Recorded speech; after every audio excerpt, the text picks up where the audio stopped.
Loh kok tambah sekarang? Bentar. Rabu, Selasa, Rabu. Oke.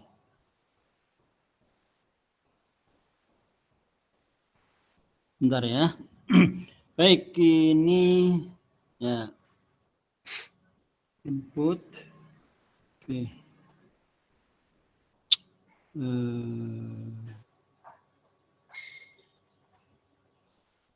Sorry.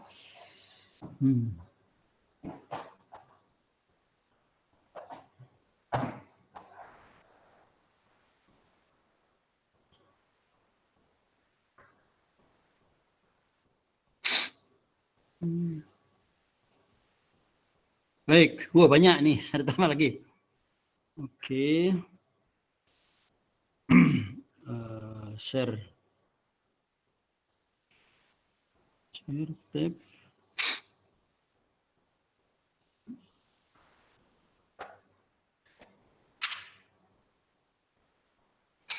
Baik, ini sudah kelihatan sekarang ya, saudara semua? Oke. Sudah, Prof.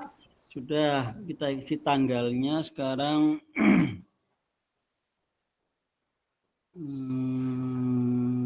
Februari 22. Oke. Materi tentunya pengertian dan cakupan. Nanti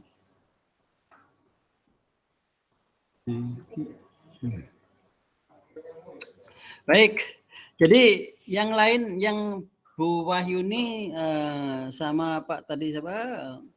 Sit-in ya? Iya, Prof. Ya, oke. Dulu Bu Tri Wahyuni sama saya yang pengembangan kurikulum sit-in juga tuh. Karena saya di tengah-tengah perubahan KRS, perubahan statusnya saya itu di tengah-tengah, butuh waktu proses. Jadi KRS saya tetap berjalan. Alhamdulillah saya mata kuliah dengan Prof. Sutarto dapat A. Terima kasih, Prof. Jadi terus dihitung enggak itu kalau kalau setelah saya berpindah status, jadi semua itu tidak dihitung walaupun saya saya mengerjakan semuanya. Nah, yang terhitung itu hanya artikel. Jadi karena saya dengan Prof itu ada artikel yang Scopus Q1 itu yang sedang under review itu yang masuk Prof dihitung karena saya terkena kewajiban setiap mata kuliah yang saya ikuti itu dikenakan satu artikel. Jadi saya terhitungnya artikel tersebut. Jadi luarannya artikel. Kalau gitu ini juga nanti artikel juga? Betul, Prof. Saya akan artikel. Ya, bagus. Demikian pula yang Pak siapa satu lagi, maaf? Kardinal. Admin. Nah ya, nanti keluarannya juga artikel itu ya? Oh, reguler. Reguler tapi sit-in. Oh, oke. Baik. Apapun situasinya, semoga yang terbaik. Jadi ini total mahasiswanya yang 4 yang reguler ini ya, atau apa yang ngambil benar, artinya ngambil benar dalam artian tugas-tugas bukan sit-in ya, yang ada 2 sit-in. Baik. Ini Bu Sudarti ada tadi ya? Halo Bu Sudarti. Tadi kayaknya udah muncul. Apa Bu Wardah tadi? Bu Wardah yang ada, Prof. Oh, Bu Wardah ya. Bu Sudarti belum? Bu Sudarti sampun gabung itu, Prof. Oh, sudah. Kok belum jawab? Ada namanya. Oke. Ada ya? Oke, berarti ada. Bu Wardah juga ada tadi? Iya, Prof. Bu Wardah ini yang dari PKK ya? Iya, Prof. UNY. Oh, oke. Baik, Pak Yosep ini kalau nggak salah dari otomotif ya? Iya, betul, Prof. Otomotif, Prof. Hafal saya. Lalu Pak Sudarwanto ini kalau nggak salah UNS Pak ya? UMS. UNY juga, Prof. Oh, sorry. Otomotif juga, Prof. satu prodi dengan saya, Prof. Oh gitu. Saya pikir yang dari Pak Ahmad Samsudin ya. Ya, yang dari Pak Ahmad Samsudin yang dari UMS kalau nggak salah. Baik, ini ada semua. Bapak simpan. Oke. Ya, oke. Baik. Kita kembali ke oke. Nah, jadi Bu Wardah, oke, Pak Yosep, Putri, Bu Dar. Ibu, Bu, Prof. ya Bu Wardah ini ada ya. Kalau yang data KPU KP Bu siapa nih? Kalau bisa di kenapa Iya, tagnya Prof. tagnya kok munculnya itu bukan nama Ibu? Kalau bisa Ya, diganti. karena saya pakai masih email yang kantor sepertinya ini. Wah. Ya, nanti Ini, saya ganti, Prof. ya, diganti biar Bapak apal namanya nih ya. Nah, Ya, terima kasih. Terima kasih. Oh, sama. Ya, Oh, yang oke. calon Bupati Kulon Progo itu yang. Wah, saudara harus mengajukan apa istilahnya ya? Rekomendasi dari Pak Hasto dulu ya nggak masuk PDIP. Enggak, guyon. Ya. Itu nanti kalau jadi KPUD nggak boleh parsial loh, harus imparsial. Siap, Prof. Baik. Oke, terima kasih ya. Oke lah, kita santai. Ini apa 6 orang ya, santai aja. Baik, kita sekarang RPS dulu ya, sharing RPS. Bentar. Oh, ini close dulu ya, ini stop sharing. Oke, RPS kita sudah Bapak kirim. Ya.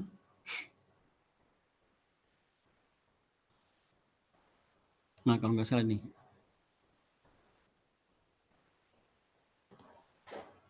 Oke.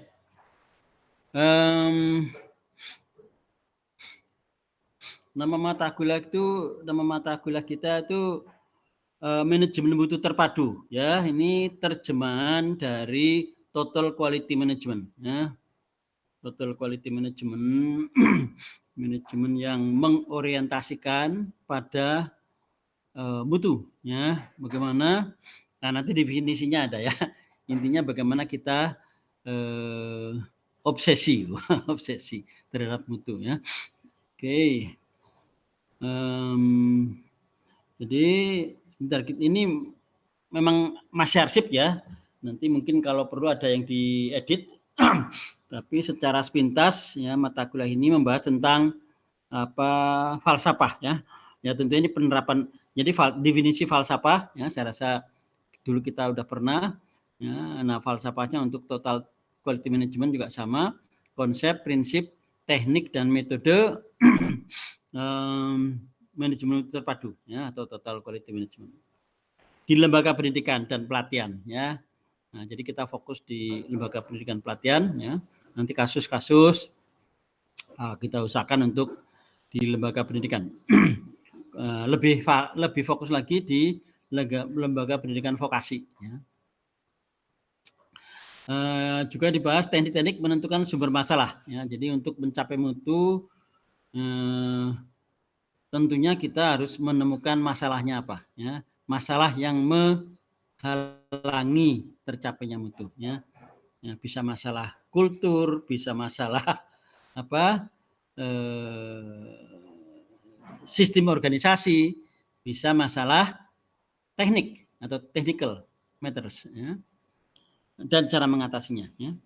Mahasiswa diberi kesempatan luas untuk berkunjung ke lapangan. Ini tergantung situasinya, berkunjung ke lapangan ya, objek kajian ya, khususnya lembaga pendidikan vokasi kalau bisa bagus ya, untuk observasi, mewawancara kalau bisa ya. Nanti kita lihat situasi.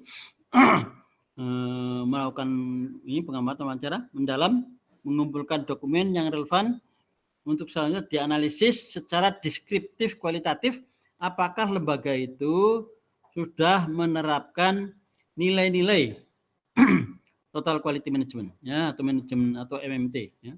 Karena sekali lagi falsafah ya nanti kita ulang itu buahnya adalah nilai-nilai ya.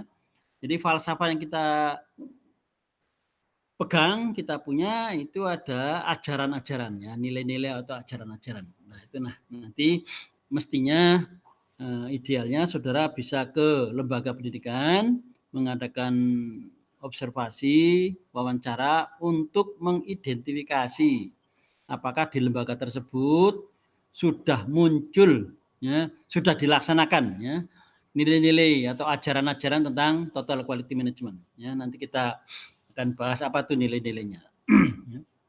Ini begitu mestinya. Ya. Nah, ini secara rinci di akhir kuliah diharapkan saudara memiliki kompetensi.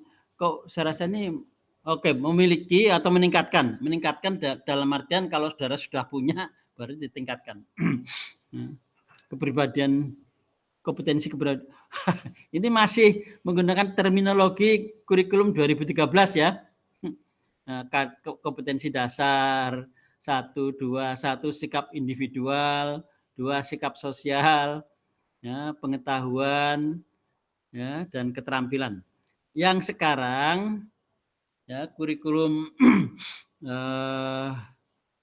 Merdeka Belajar dan Kampus Merdeka yang berorientasi pada outcome based ya, kita bicarakan semester kemarin, outcome based kurikulum menggunakan terminologi capaian pembelajaran ya, capaian pembelajaran. Jadi capaian pembelajaran mungkin sudah masih ingat ya, capaian pembelajaran lulusan ya, atau dulu dikenal SKL, standar kompetensi lulusan ya.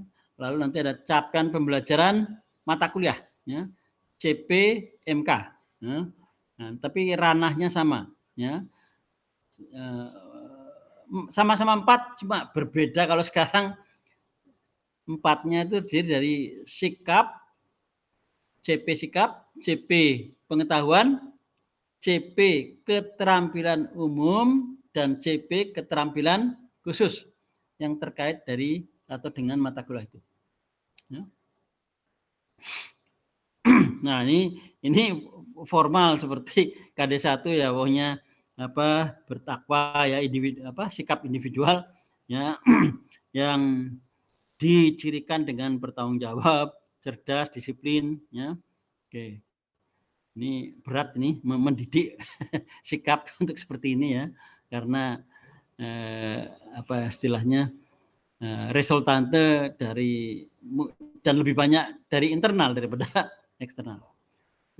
Kalau sosial relatif lebih kelihatan ya, antara lain menghargai pendapat orang lain ya, termasuk keyakinan orang lain ya, bekerja sama.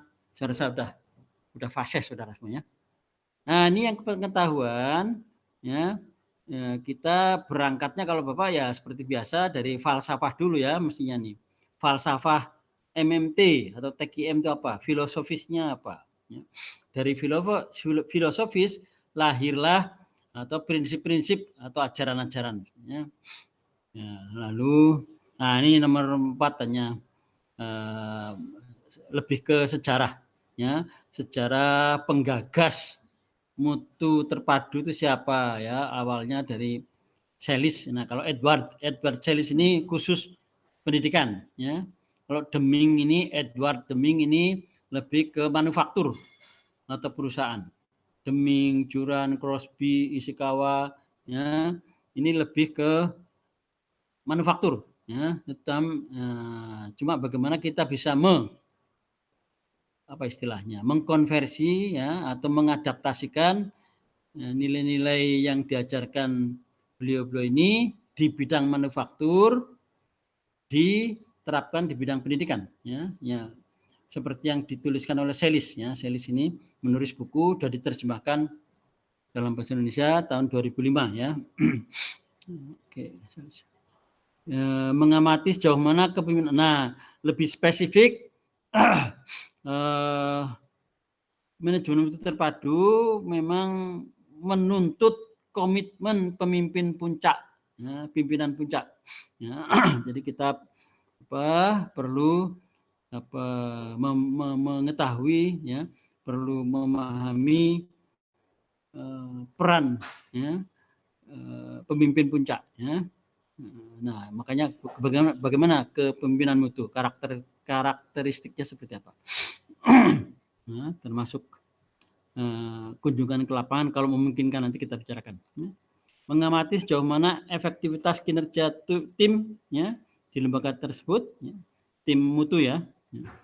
Nah, kalau lembaga yang sudah sertifikasi ISO, ya mungkin deket-deket itu ya.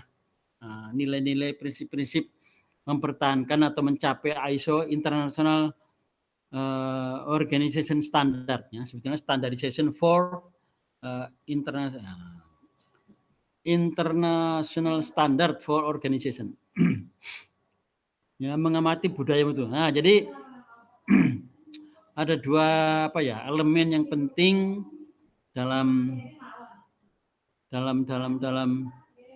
TKM adalah kepemimpinan, budaya yang berikut. Sebetulnya ada satu lagi yang adalah teamwork ya, kerja tim ya. Itu istilahnya elemen ya, elemen yang ada dalam MMT, ya, elemen penting Mas ya. Tetapi semua ini nanti bertumpu pada nilai-nilai atau ajaran-ajaran ya, tentang Total Quality Management atau MMT. Ya. Nah, keterampilannya nih, tadi sebetulnya semi keterampilan karena saudara belum menerapkan tapi hanya mengobservasi, mewawancara ya terhadap lembaga yang saudara kunjungi untuk menyimpulkan ya seberapa persen lembaga tersebut telah ya menerapkan nilai-nilai atau ajaran-ajaran Total Quality Management atau TQM. Tuh. Nah, secara rinci per minggunya, topik-topik tiap minggu, mungkin secara garis besar sebetulnya tentu ada 16 kali ini ya, ini formal 16 kali. Secara istilahnya gampang, 16 kali ini sebetulnya bisa dibagi dua nih, secara kasar. Jadi secara garis besar 1 sampai 8 mestinya memahami pengertian cara membangun kepemimpinan, pengertian Nah, mestinya sampai 8 ini adalah bicara tentang falsafah dan penerapan falsafah tersebut, itu budaya ya. Sedangkan setelah itu minggu 9 sampai 10 ini lebih bersifat teknik, ini memahami teknik atau metode ya, metode menerapkan ajaran-ajarannya ya, menerapkan ajaran-ajaran TKM ya. Jadi sekali lagi 1 sampai 8 kira-kira bersifat teoritis ya, memahami tentang falsafah, nilai-nilai, budaya, kepemimpinan ya, teamwork ini sampai 8. Sedangkan 9 ada mungkin nanti kita punya ujian tengah semester UTS mungkin ya. Kita lihat kalau enggak diganti dengan tugas. Yang jelas separuh waktu atau separuh 8 minggu itu kita lebih banyak bicara tentang teori, sedangkan separuh keduanya kita bicara tentang pelaksanaan konsep atau teori-teori tersebut ya. Jadi memahami teknik dan alat penelusuran sumber masalah ya. Ini memahami pemberdayaan individu ya, ini sudah operasional, bagaimana mengoperasionalkan ya ajaran-ajaran itu ya untuk menuju lembaga yang menerapkan Total Quality Management ya. Ini memiliki konteks 10 ini agak sedikit, nanti kita lihat apakah sampai ke sana apa enggak. Jadi ini udah lama tapi rasanya masih cocok ini ya. Bagaimana di bidang pendidikan sebetulnya TKM sudah lama dilaksanakan ya, tetapi memang belum belum terlalu nampak hasilnya ya. dulu kita punya di di sekolah ya, dikenal dengan waktu itu mungkin tahun 2000, desentralisasi mulai 2003 toh, desentralisasi otonomi daerah itu ya. Setelah reformasi kan otonomi daerah 2003-an ya. Nah, pada waktu itu semua didesentralisasikan termasuk pendidikan, maka dikenalkan ya, diprogramkan apa disebut dengan MPMBS, manajemen mutu berbasis sekolah. Nah, mungkin ini yang saudara yang MPMBS, sorry, ini kurang M yang di atas. MPMBS, manajemen peningkatan mutu berbasis sekolah, MPMBS. Ini 2003, gayeng-gayengnya 2004, 2000. Ya. Tapi ya oke, kadang-kadang harus tergantung menterinya, kadang-kadang terus terlupakan. Mungkin kita lihat esensinya saja ya. Ini jadi apa itu MPMBS ya, bagaimana pelaksanaannya termasuk di kampus ya. Di kampus sekarang udah lama juga tapi baru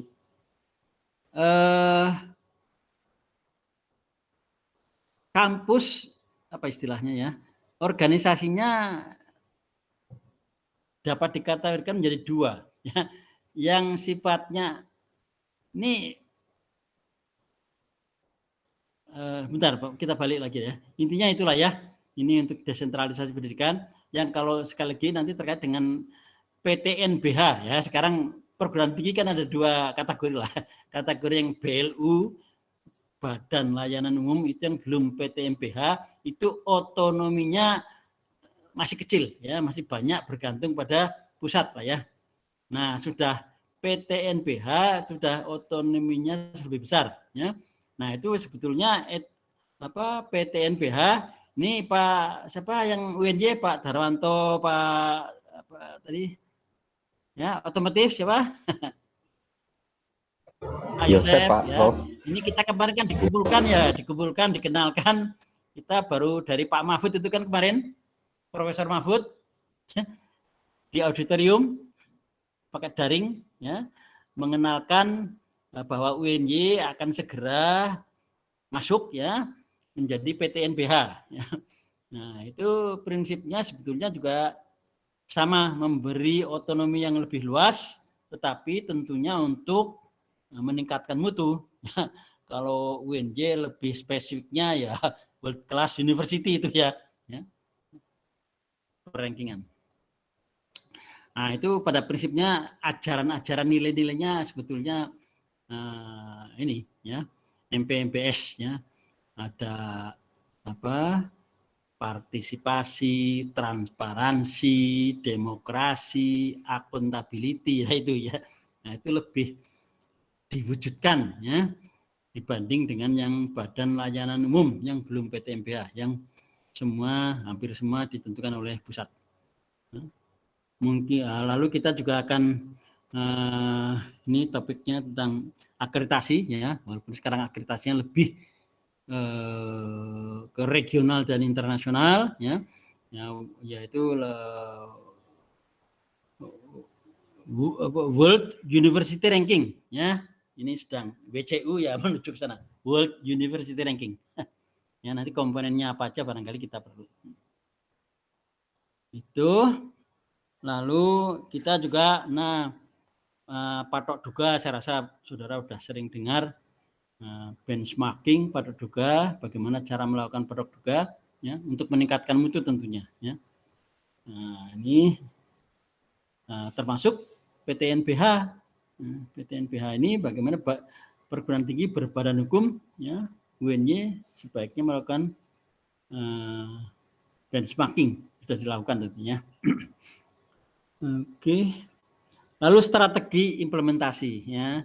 Strategi implementasi nanti kita bicarakan ya. Masih ada analisis SWOT ya. Memang kalau Renstra terkaitnya salah satunya dengan analisis SWOT. Lalu implementasi ya. 16 ini kita lebih bersifat konsolidasi. Itu kira-kira. Jadi sekali lagi secara garis besar separuh waktu awal kuliah kita lebih banyak bicara masalah falsafah, ya, nilai-nilai atau ajaran-ajaran, termasuk wujudnya dalam kepemimpinan, budaya, mutu, ya, tim kerja. Ya. Lalu separuh waktu kuliah yang kedua, kita lebih banyak berbicara tentang implementasi dari nilai dan teknik tersebut. Ya. Itu, lalu penilaian saya rasa biasa, ya. Ya, ini ada kajian, mungkin ini Bapak rubah sedikit nanti ya, yang tentang penilai akhir. Jadi pendekatan kuliah kita, kalau yang kemarin kan separuh waktu awal, saudara presentasi ya, presentasi dari materi yang Bapak arahkan atau berikan, ya. Baru separuh waktu kita tanya jawab, ya, dan penguatan dari saya, ya enggak? Nah, yang semester ini Bapak balik atau bukan dibalik, dimodifikasi lah ya. Separuh waktu, oke. Ada pertanyaan dulu dari ini, dari RPS sebelum kita, saudara? Mohon izin, Ya, tanya, silakan. Prof. Oke, matur nuwun, Prof. Tadi kalau tidak salah Prof. Atau menyampaikan kaitannya dengan observasi di TGM untuk di lembaga tertentu gitu, Prof. Ya, pendidikan, lembaga pendidikan. Oke. Nah, itu nanti kita laksanakan secara kelompok atau mandiri gitu, Prof? Kalau saran saya gini, secara kelompok agar mudah sana melayaninya, mencarinya, namun fokusnya berbeda-beda. Jadi katakanlah ke lembaga, katakanlah satu mahasiswa fokus pada kepemimpinan, satu mahasiswa fokus pada budaya, satu mahasiswa fokus pada tim kerjanya, ya. Yang lain pada apanya, sarana apa, manajemen secara luas, ya, atau apa nanti kita bicarakan ya. Tapi intinya apa tadi, lembaganya bisa satu, bisa berbeda-beda, tapi intinya aspeknya kalau lembaganya berbeda mungkin aspeknya bisa sama, Pak. Tapi kalau lembaganya sama, sebaiknya aspeknya berbeda gitu. Paham nggak ya? Biar tidak duplikasi. Oke, Prof. Paham ya? Ngapunten saya, Prof. Ya, terus. Ngapunten saya tanya ini karena kebetulan ini, Prof, kebetulan kami itu kita di Fakultas Teknik kan ada kerjasama dengan PT Komatsu Indonesia yang TGM-nya sudah 100% dan sudah mendapat, bahkan satu-satunya perusahaan yang mendapat Presiden Prize dan Deming Prize, artinya TGM tertinggi di Indonesia baru satu itu, dan Komatsu punya Corporate University, Prof. Jadi lembaga pendidikan untuk industri itu, Prof. Nah, dalam waktu dekat kan akan ada agenda untuk penyusunan standar mutu berbasis kerjasama industri, dan mungkin nanti bisa kami integrasikan dengan tugas ini, Prof. Mungkin nanti. Oh iya, iya, iya. Ya, maksudnya boleh saja. Ya, sekalian direncanakan, ya. Prof. Ya, tapi pesan Bapak intinya bagaimana konsep teori nilai-nilai yang kita peroleh dari perkuliahan ini bisa bisa dijelaskan dalam prakteknya gitu loh, Mas. Oh, gitu, Prof. Iya toh? Jadi kayak praktek industri atau studi lapangan, kan esensinya sebetulnya membandingkan apakah teori-teori, konsep-konsep yang dipelajari di kelas itu applicable nggak di lapangan gitu loh. Nah ini bisa dua, bisa applicable, bisa tidak applicable. Applicable terbaik, ya. Manakala memang teorinya sudah bagus, katakanlah up to date, ya, yang di lapangan belum melaksanakan sesuai dengan teori tersebut, ya. Atau sebaliknya, di lapangan sudah jauh teorinya, di kelas masih bicara masalah itu aja, baru kita menyadari, loh, sudah jauh dari sana. Nah itu mas saya, ya. Jadi kita saling cross-check apakah teori yang kita pelajari pertama untuk ngecek apakah teori yang kita pelajari cukup update ya, up to date gitu ya. Betul. Kalau enggak kita dapat dapat perolehan yang baru di sana apa? Yang baru apa lalu kita sharekan di kelas. Paham nggak, Pak? Ya, siap Prof, paham Prof. Ya, saya rasa itu ya. Jadi Ya, bagus itu artinya ya memang Deming Prize itu kan memang ya Edward Deming tadi ya. Itu bapaknya Total Quality Management, bapaknya TQM ya. Ini itu ahli manajemen mutu. Manajemen mutu ya. Baik. Masih ada lagi komentar, saran, pertanyaan? Oke, nggak apa-apa ya sambil jalan. Ya. Ini sudah saudara punya sehingga silahkan ya nanti ini tidak harga mati bisa atau bahkan perlu dimodifikasi ya. Sekarang permasalahan atau tantangannya kan 2, 3, 4, 5 tahun yang akan mendatang ya lembaga-lembaga baik pendidikan maupun manufaktur mungkin sudah berubah banyak loh anunya ya enggak ada yang dikenal dengan disruption ya atau disrupsi adanya revolusi industri ya dulu perusahaan-perusahaan pada yang berjaya dengan strateginya yang lama datangnya aplikasi-aplikasi ini bertumbangan ya enggak ya, taksi dulu Bluebird kurang apa hotel-hotel yang Hyatt dan sebagainya yang establish ya sekarang mulai goyah ya enggak karena sudah banyak Traveloka dan sebagainya ya sehingga Total Quality Management ini dengan ajaran-ajaran Demingnya ya Ishikawa dan sebagainya mungkin perlu dimodifikasi ya dimodifikasi sesuai dengan tuntutan aplikasi teknologi yang sekarang ya.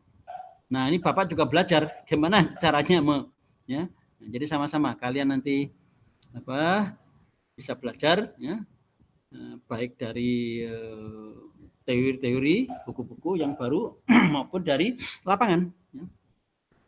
Oke ya cukup dimengerti. Ini RPS-nya Bapak close dulu. Nah, sekarang sebentar.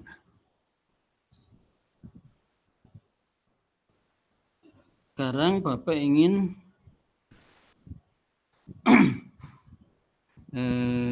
Bu Darti, halo Bu Darti. Kayaknya kok Prof.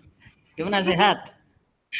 Alhamdulillah ini sinyalnya lagi Ya. nggak bagus ya, Prof. Kok kelihatan kayaknya nggak tune in banget gitu loh. Ya, tadi keluar masuk, Prof. Ya. Atau sambil kerja karena Bu Darti kalau nggak salah agak sibuk nih ya. Boten, Prof. Ini sinyalnya nggih. Sinyalnya. Hujan di sini nggih. Oke. Baik, kalau RPS nggak ada pertanyaan atau bisa pertanyaan nanti sambil jalan, Bapak mau pindah ke bahan berikutnya ya. Bahan berikutnya yang PPT ya. Saudara sudah terima kan? Bapak kirim tadi.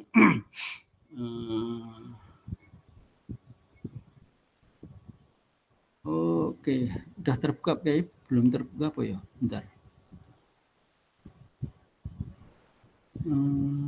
Kayaknya belum kebuka. Bentar, Bapak buka dulu.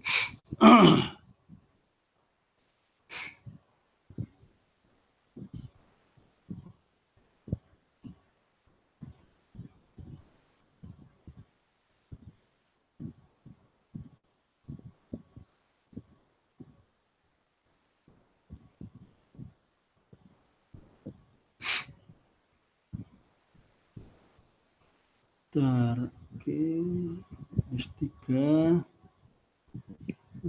TKM, Bangkulah RPS.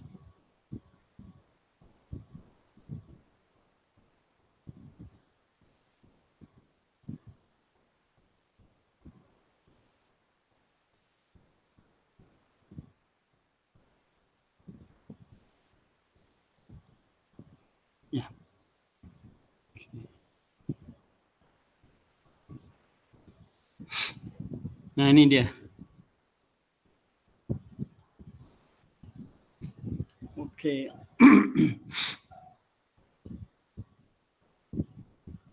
Baik ya, jadi ini apa? Bapak juga punya buku, Bapak udah nulis, cuma agak lama memang 2015 punya bukunya ya. Saudara dapat beli di bookstore ya, UNY Plaza lantai 3. Covernya tadi sudah Bapak kirim ya, cover bukunya. Sebetulnya sudah waktunya untuk diedit tapi oke lah untuk ya, sebetulnya enggak apa perlu diedit ya. Tapi masih relevan, masih bagus. Oke. Nah, baik. Jadi sekali lagi pada buku itu pun Bapak intinya mengkategorikan dua bagian. Bagian pertama adalah tentang falsafah ya. Lalu bagian dua tentang teknik atau metode ya. Oke, jadi seperti yang ini apa agak model lama kalau ngajar ini kan pakai TIK atau tujuannya setelah kuliah mahasiswa mampu menjelaskan latar belakang pengertian nilai-nilai TKM-nya, lalu sejarahnya gimana. Kita perlu tahu sejarah ya agar menghayati itu. Sejarah TKM gimana sih? Yang jelas TKM itu lahir di perusahaan ya, ini manufaktur. Setelah sukses di manufaktur, lalu pendidikan biasa ikut kok ya, sukses mana tahu nanti apa bisa dilaksanakan, diimplementasikan di lembaga pendidikan. Maka diadaptasikan ke lembaga pendidikan ya, itu sejarahnya. Lalu perlu juga kita mengetahui perbedaan TKM ya dengan manajemen yang pada umumnya ya. Jadi mohon dipahami manajemen atau TQM ini ya, Total Quality Management adalah salah satu manajemen ya. Ada banyak manajemen kan. Manajemen by objektif ya toh. Manajemen apa sebetulnya kalau menurut Bapak dua itu ya, manajemen secara konvensional yang merujuk ke Taylor itu kan. Lalu manajemen yang by objektif itu ya, yang artinya objektifnya apa, manajemennya disesuaikan untuk mencapai objektif tersebut ya. Nah, kalau TQM ini lebih manajemen pada pembentukan budaya. Nah, pembentukan budaya yang tentunya budaya itu dilandasi atau dimulai dari falsafahnya. Nah, mungkin sedikit nyicil, kalau perusahaan atau organisasi menganut TQM itu tujuan utamanya bukan profit atau nilai yang dipegang. Nilai yang dipegang, ajaran yang dipegang itu bukan profit oriented. Tidak semata-mata untung ya. Atau kalau dalam perang ya tidak semata-mata menang. Tetapi falsafahnya adalah kepuasan pelanggan. Nah, ini dah mulai masuk ya. Yang penting pelanggan itu puas ya. Jadi falsafahnya bukan profit oriented tapi kepuasan pelanggan ya. Walaupun tentu saja nanti kalau pelanggan puas ya muaranya adalah profit ya. Tapi tidak berarti profit yang utama dulu ya. Jalannya terserah atau apa istilahnya dengan berbagai cara, yang penting profit, bukan. Kalau TQM kepuasan pelanggan dulu ya. Pelanggan ya. Nah, hanya memang ini nilai di manufaktur ya. Kalau nilai di pendidikan hati-hati itu. Tidak sepenuhnya seperti itu. Kepuasan pelanggan. Pelanggan pendidikan siapa? Ini biar cair. Kalau pelanggan di manufaktur, pelanggannya siapa, Pak Ibu? Ya, pengguna ya, dari ya. Silakan Bu, enggak Bu Data. Bu Data KP. Ya. Bu Data. Silakan Bu Data gimana? Kalau di suatu perusahaan itu untuk pelanggannya berarti ya pengguna dari produk hasil dari perusahaan tersebut. Ya, ya, ya. Kalau dari pendidikan bisa jadi pelanggannya itu adalah justru perusahaannya itu nanti yang akan menggunakan keluaran dari pendidikan itu tadi. Ya. Yang pertama betul tadi, kalau di manufaktur pelanggannya adalah pengguna produk, betul. 100. Kalau di pendidikan pelanggannya, nah ini Bu agak apa ya istilahnya unik atau perlu hati-hati. Kalau pendidikan itu istilahnya ada primary client, pelanggan utama, ya, primary client, ada secondary client atau secondary customer, oke ya, kalau masih menggunakan pelanggan customer. Ada primary customer, ada secondary customer, bahkan ada tertiary dan seterusnya. Kalau primary customer di manufaktur, ya penggunanya itu, ya enggak? Pabrik ban mobil atau ban motor, customernya ya pengguna ban itu, ya enggak? Jadi jelas, cukup jelas. Kalau di pendidikan, pelanggannya, customernya, kalau primary customer pendidikan kira-kira siapa?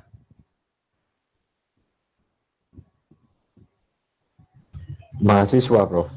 Mahasiswa. Oke. Kenapa mahasiswa? Karena yang secara langsung merasakan layanan dari universitas atau perguruan tinggi, Prof. Ya. Oke, sementara Bapak setuju dulu sementara, nanti ada sedikit penjelasan. Jadi primary customer di pendidikan mahasiswa atau siswa. Secondary customer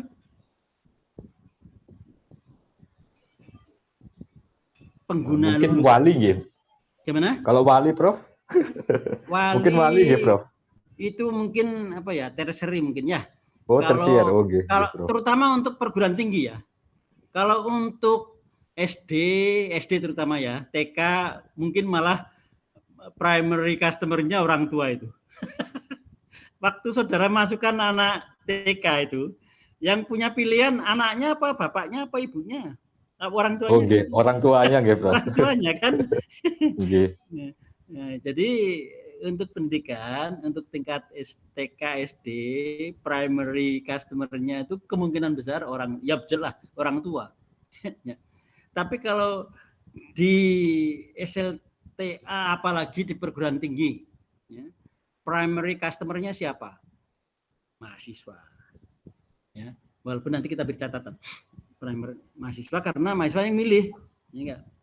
Lalu secondary-nya pengguna lulusan. Mahasiswa itu mau bekerja di mana? Perusahaan. Nah, itu secondary customer-nya perusahaan. Tertiary-nya mungkin menurut Bapak sih pemerintah mungkin ya. Orang tua juga boleh lah. Antara pemerintah orang tua ya. Artinya kalau produk pendidikannya bagus, yang diuntungkan kan mahasiswa lulusan. Yang kedua terus perusahaan. Yang ketiga terus ya bisa orang tua, bisa negara sebetulnya, ya kan?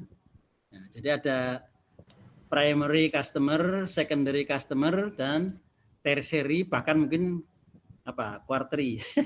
Ya. Baik. Nah, itu jadi kembali kepada ini ya,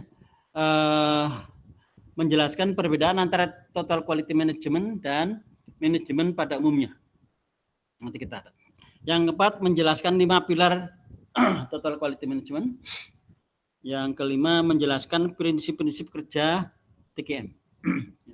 Ya, ini cakupan kira-kira ya. Artinya yang menjadi cakupan utama. Ini cukup besar ya, bisa dilihat ya. Nah, ini latar belakang. Latar belakang mengapa kita mempelajari total quality management. Ya. Mas Radinal, coba bisa nggak dari PPT ini saudara jelaskan itu? Latar belakang itu kok kayak gitu, gambarnya gimana itu penjelasannya?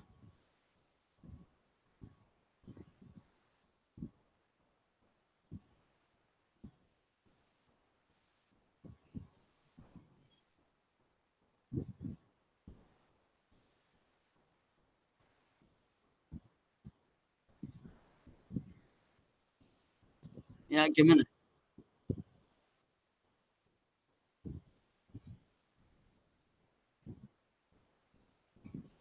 Oke. Ya. Oke. Bu Data. Bu KPU nih. Gimana Bu KPU? Maaf, Prof, yang paling atas itu yang tidak terbaca oleh saya karena agak double Kecilan gitu ya? tulisannya. Bentar. Kayaknya Bentar. Kalau dibesarkan saya takut kalau wajah saudara. Ini yang paling atas anu nih, globalisasi, Mbak. Bu. globalisasi, kemudian Globalisasi, di bawahnya kompetisi dan kolaborasi. Kompetisi dan kolaborasi. Tapi saudara juga boleh atau bisa buka dari laptop atau dari, kan sudah Bapak kirim. Iya, Tapi iya. oke lah. Ya ini. Tapi Iya, secara keseluruhan bisa dilihat ya. Iya, secara garis besar saja nggih, Prof. Nggih, enggak apa. Secara garis besar bahwa karena adanya globalisasi, kemudian juga semua unsur harus mengikuti atau harus terlibat di dalam globalisasi itu, yang dimana salah satu dari globalisasi itu dampaknya adalah bahwa semua harus menyiapkan produk yang terbaik untuk kasta itu, sehingga ada total quality management tadi, yang dimana di dalam total quality management itu yang menjadi prioritas adalah bagaimana untuk memproduksi sesuatu itu dengan biaya yang termurah, kemudian standar mutu yang prima, kemudian juga dengan alokasi waktu yang tidak terlalu lama untuk bisa menciptakan suatu produk itu. Kemudian standarnya kalau di kita itu ada ISO itu ya, yang dimana itu setiap produk itu ada sertifikatnya untuk bisa memenuhi sesuatu produk itu berstandar sesuai yang ditetapkan atau tidak. Itu Prof. Oke. Produk garis miring jasa ya. Iya, produk atau jasa. Ya, pendidikan itu jasa. Jasa. Oke. Ya, oke. Saya rasa betul, hampir ya oke, dengan cara redaksi yang berbeda, tapi intinya udah betul. Jadi mengapa kita belajar atau peduli terhadap mutu? Sebetulnya kan itu. Mengapa kita peduli terhadap mutu? Dari dulu sudah ada ya. Mutu artinya semua orang concern mutu ya. Nah, cuma belum tentu semua orang atau semua perusahaan atau lembaga bisa mencapai mutu.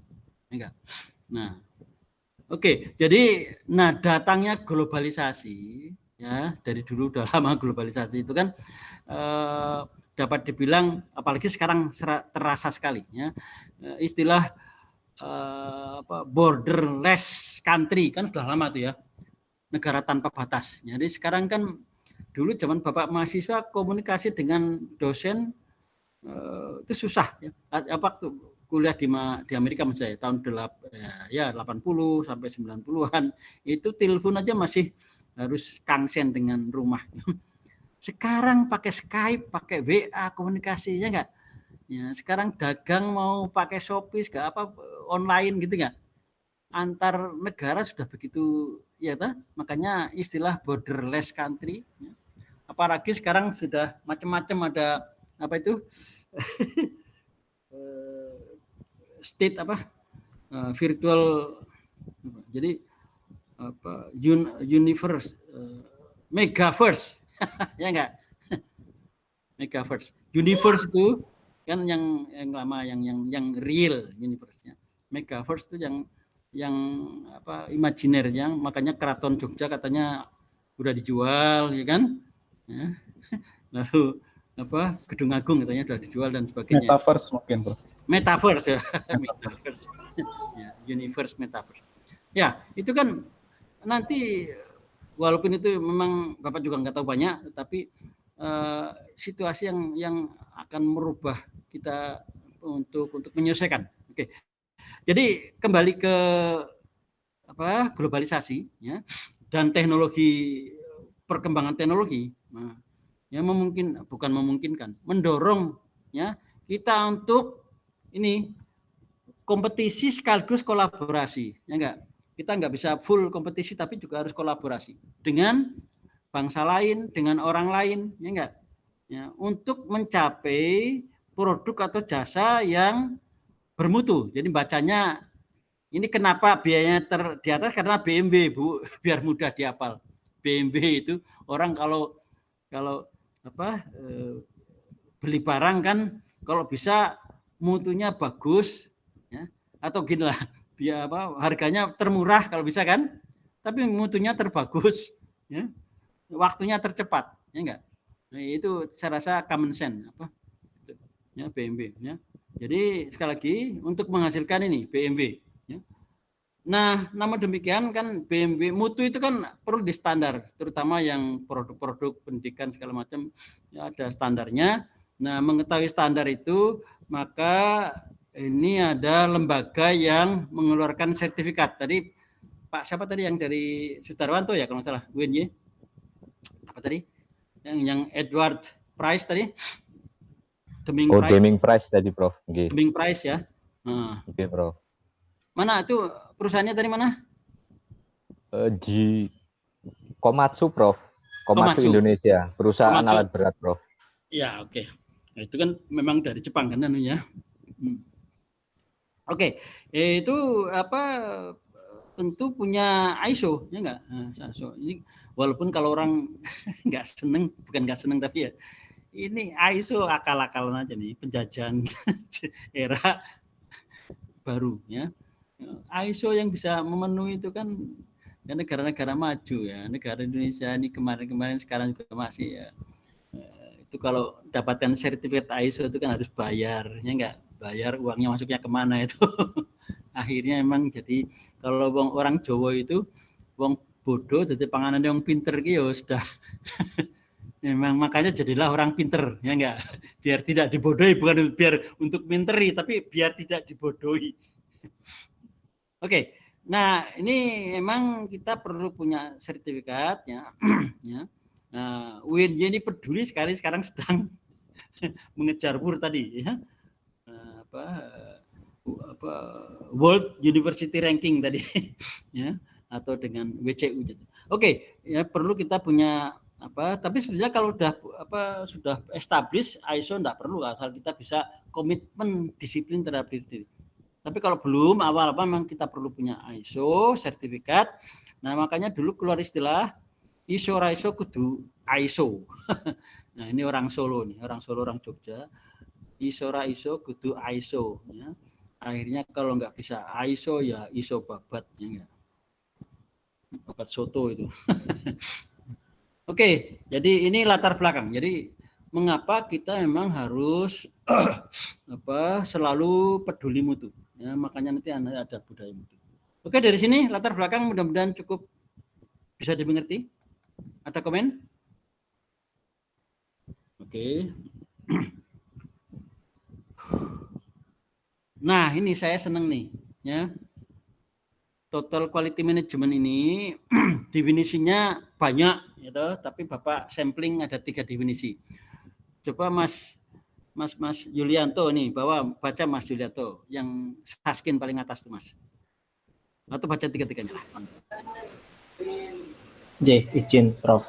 Ya, silakan. Jadi pengertian atau definisi dari total quality management yang pertama ada dari Saskin, a system of mean to economically produce good or service with satisfy customer requirement.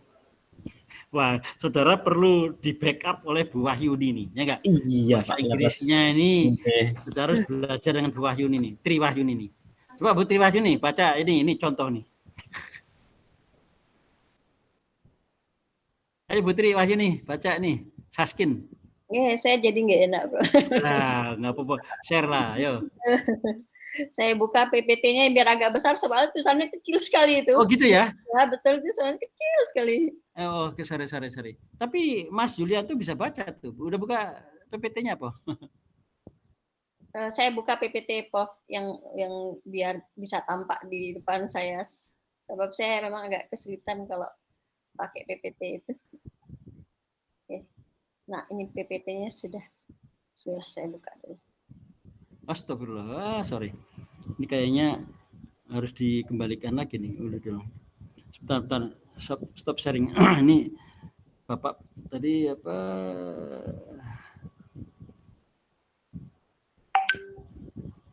Nah, oke, silakan Bu. Ya.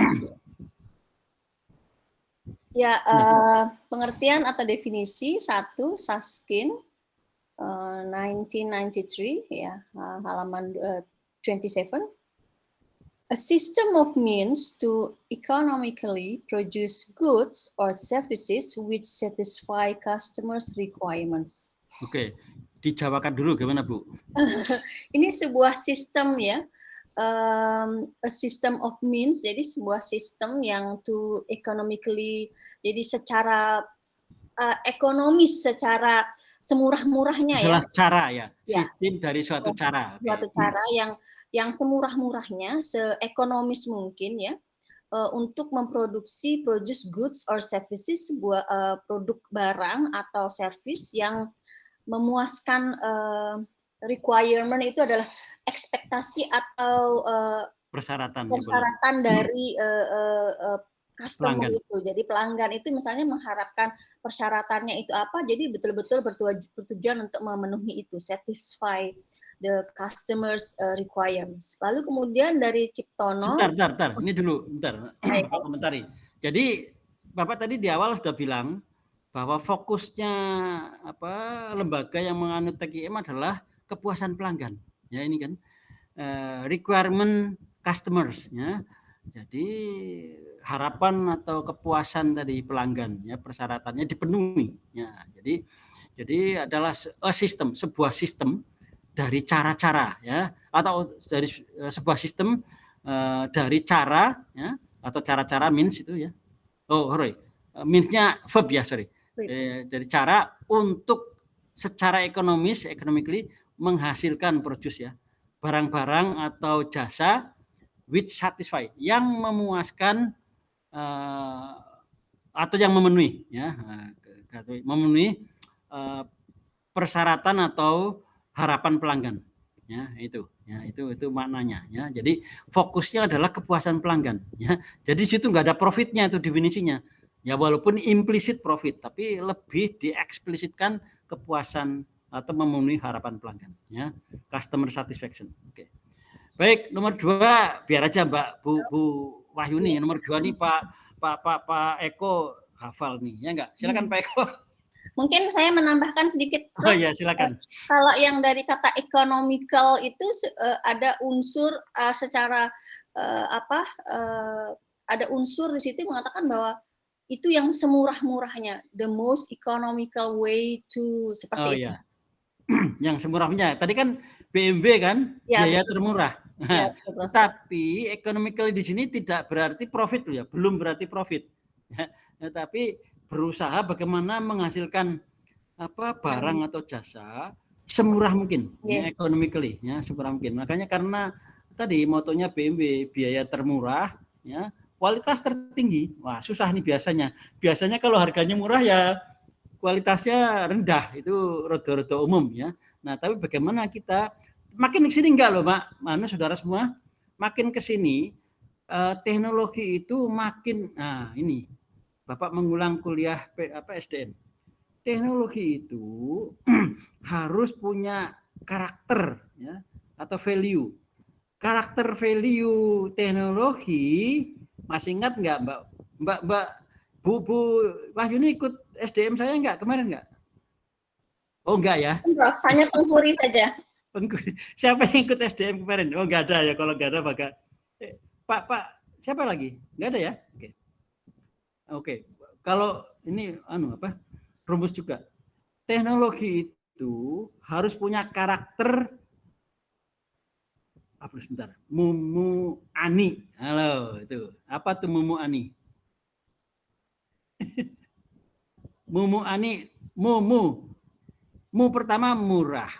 Ya, teknologi makin ke sini harus memberikan nilai yang dengan mutu yang sama tapi harganya lebih murah. Yang kedua, mudah.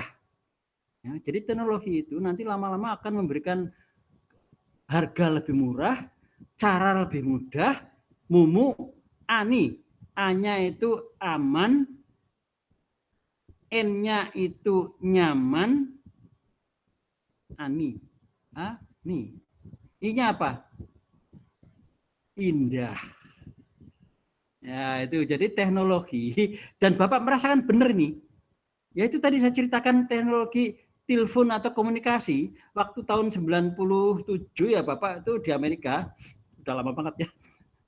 Itu kalau mau telepon ke rumah belum punya telepon. Jadi istri tak surati kamu malam minggu jam 7 malam ke rumah ya yang punya telepon di Kolombo. Karena akan telepon. Saya mau telepon itu tidak mudah itu ya. Jadi nunggu 10 hari dulu surat sampai Indonesia 10 hari itu. 10 hari jadi tidak mudah. Lalu harganya mahal banget. Jadi saya harus ngelis yang mau diomongkan apa itu. Sehingga ngomongannya dibatasi ya.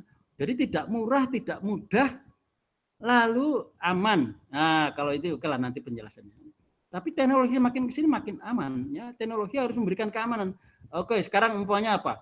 Mobil, zaman Bapak masih punya mobil pertama itu, keamanannya barangkali kadang-kadang mogok. Sekarang mobil udah begitu sistemnya apa aja lah sekarang ya, sudah lebih aman. Teknologi memberi, umpamanya sekarang warning system ya, tsunami di Aceh barangkali belum ada warning systemnya. Makin kesini makin. Ya. Atau apa aja lah ya.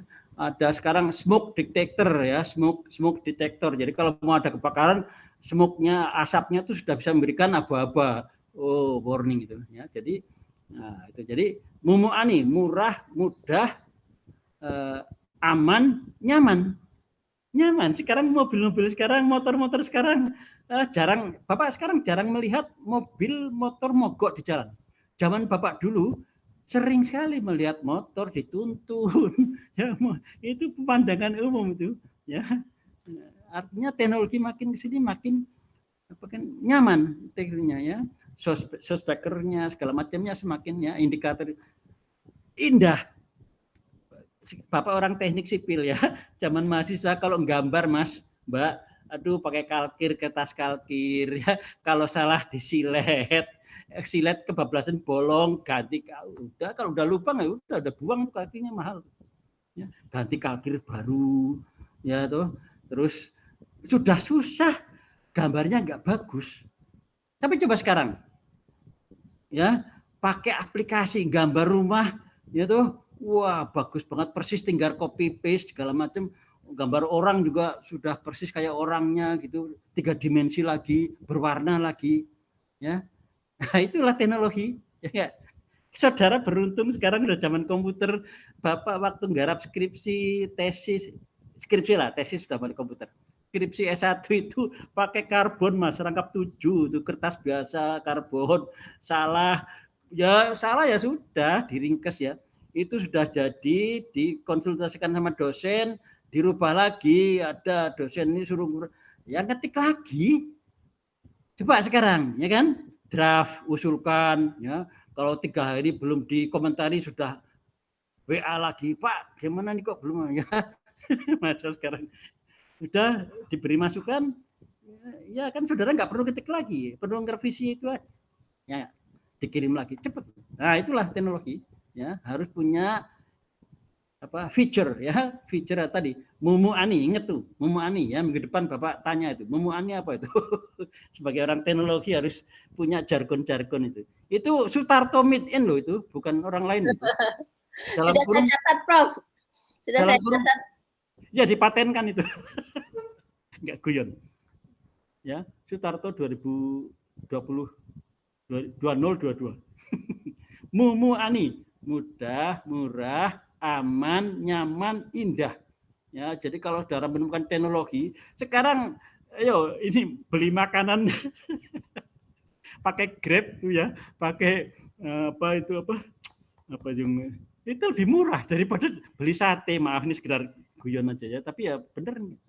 Bapak sekarang lebih seneng umpamanya ya bukan Bapak ya, anak Bapak, istri kan. Apa Shopee itu loh ya, Shopee Food. Beli sate kalau datang sendiri itu 35.000 ya, itu masih nunggu, masih ya jalan perjalanan segala macamnya enggak. Itu berapa energi yang terbuang ya. Lalu harganya 35.000. Sekarang karo Shopee menengahi ning omah diantar dicantelke ning pager cuma 26.000 udah jadi itu. Jadi aduh, ya itu murah. Murah apa tadi? Apa? Cepet. Sekarang cari hotel juga gitu ya, cari hotel bisa pakai Traveloka sudah murah. Itu cepet gitu. Oke lah, ini contoh-contoh yang mau tidak mau itu ya harus kita apa jadi ini kembali ke definisi tadi ini ya.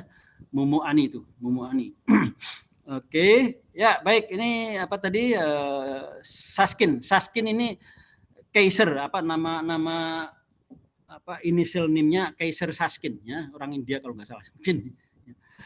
Baik, yang kedua Mas siapa tadi yang baca? Eko Yulianto kalau nggak salah ya. Iya, Mas Prof. Ciptono ini gampang. Oke, dari Ciptono 2000 kemudian halaman 4 adaptasi dari Ishikawa bahwasanya perpaduan semua fungsi dari perusahaan ke dalam falsafah holistik yang dibangun berdasarkan konsep kualitas, teamwork, produktivitas, dan pengertian serta kepuasan pelanggan. Nah, kata-kata kepuasan pelanggan muncul lagi, ya enggak? Nah, jadi sekali lagi emang ini apa service oriented ya kira-kira gitulah ya, customer oriented ya, customer satisfaction oriented ya. Ini okay. Saya rasa nggak perlu dijelaskan, udah jelas ya ini Indonesia intinya perpaduan fungsi itu sebuah fungsi ya, fungsi itu dari fungsi perencanaan, fungsi pelaksanaan, fungsi pengawasan dan sebagainya itu. Nah, ke dalam falsafah holistik, nah, falsafah yang menyeluruh ya. Nanti kita ulang lagi apa itu definisi falsafah ya. Yang dibangun, nah dibangun berarti membentuk budaya itu. Dibangun berdasarkan konsep kualitas ya. Ya, jadi itu apa tadi ini konsep holistiknya dibangun berdasarkan konsep kualitas, teamwork ya. Ini ajaran-ajaran kualitas, teamwork, produktivitas ya. Sedikit mungkin yang dibuang produktivitas dan pengertian serta kepuasan pelanggan. Nah itu saya rasa sudah jelas. Yang paling senang yang ketiga nih, Bapak senang sekali. Dan ini kebetulan kalau 1, 2 ini konteksnya manufaktur, yang ketiga ini konteksnya pendidikan ya.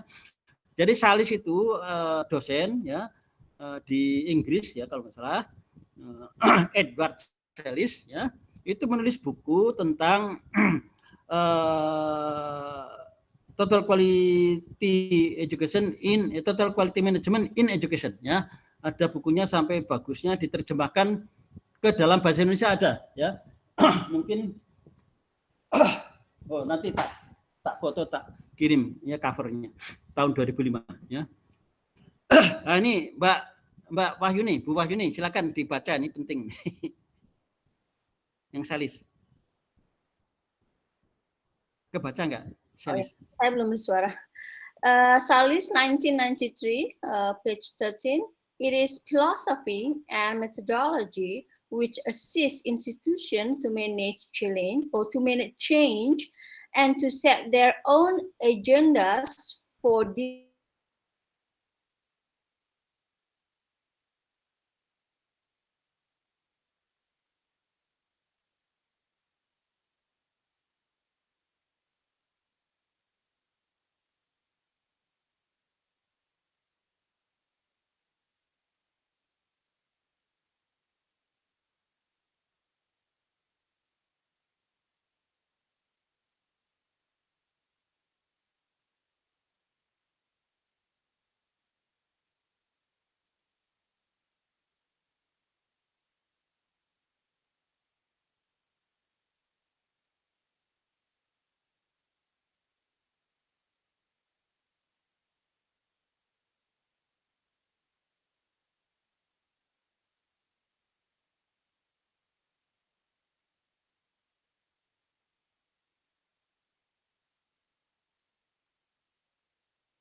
maaf kultur-kultur Jawa lah ya, saya Jawa nih, ya, di mana memang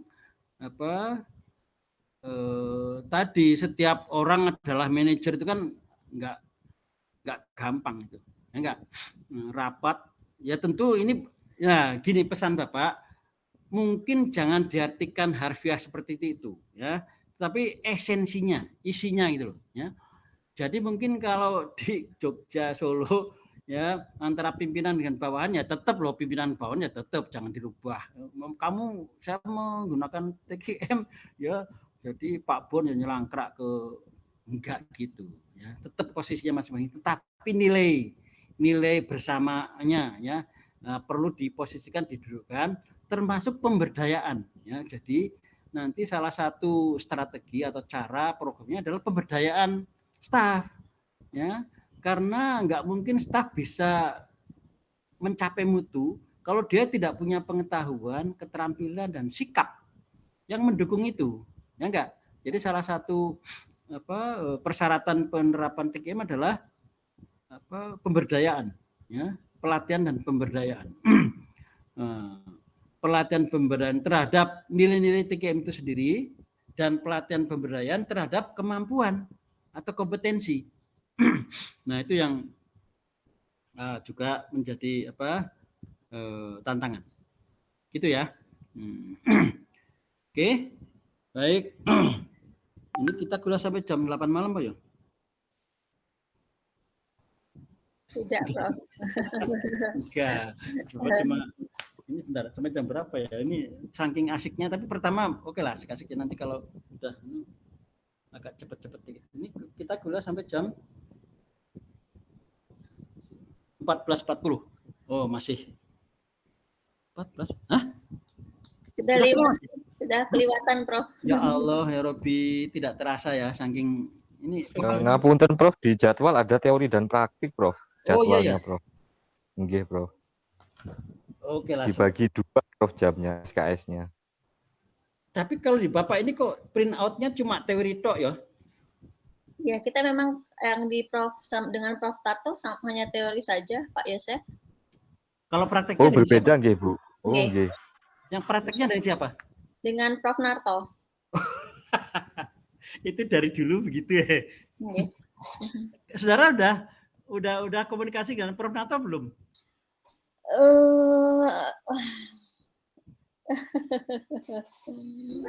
Ya, enggak.